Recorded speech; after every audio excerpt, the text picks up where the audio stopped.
Parce que le Coran, si nous avançons vers ce voyage dans le Coran doit nous parler intimement. Iblis n'a pas compris le tawhid. Il a compris que c'est lui qui voyage vers Dieu.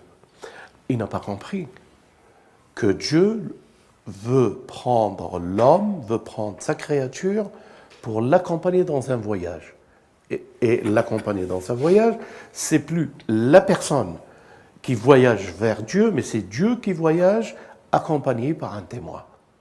Le voyage du témoin revient à la créature qui comprend le tawhid. Personne ne peut comprendre le tawhid, Iblis ne l'a pas compris, et c'est pour ça qu'il est tombé dans le piège. Et tous les enjeux sont autour du tawhid et du voyage que nous effectuons pour Dieu. Et apparemment, c'est trop compliqué pour qu'un homme puisse le réaliser. Iblis n'a pas pu le réaliser, et c'est ça le piège. Il veut faire croire à l'homme que c'est l'homme qui a choisi Dieu, et c'est pas Dieu qui l'a choisi, et que c'est l'homme qui va vers Dieu, et c'est pas Dieu qui l'amène en voyage. Si ça c'est clair dans votre esprit, vous allez comprendre le mouvement du tawhid, le mouvement de toutes les révolutions des prophètes qui venaient voir les hommes uniquement pour leur comprendre et leur faire développer le goût, la saveur du tawhid et le goût de Dieu, mais plus leur goût. Le tawhid revient que c'est Dieu à qui lui appartient la royauté, la richesse, la puissance, la science, la connaissance, et que nous devenons, que si nous témoignons de l'unicité de Dieu, que c'est Dieu qui nous prend en charge, et non pas c'est nous qui prenons Dieu en charge. C'est sacrément, doublement réfléchi de la manière dont la structure que Dieu veut donner.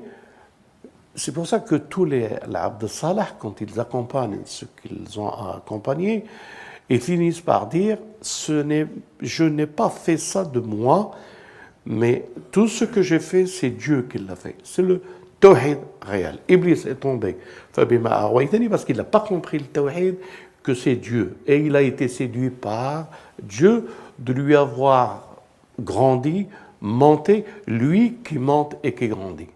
C'est clair? Et ce n'est pas Dieu qui l'a monté. Et ça, c'est un double langage que pour les initiés, et ibadallah al-mukhlisin, qui peuvent comprendre ça. Les autres ne peuvent pas comprendre ça. Les autres comprennent que c'est leurs efforts, leur façon d'être et d'aller vers Dieu qui va les faire réussir. Tandis que les vrais muwahhidin, comme Dieu a envoyé les prophètes pour faire le vrai tawhid, de nous faire comprendre, c'est pas, on ne vous demande pas de le connaître et de voyager vers lui, mais on vous demande de l'accompagner dans le voyage qu'il nous propose. C'est complètement, structurellement, mentalement, spirituellement, à l'inverse de ce que nous pouvons comprendre.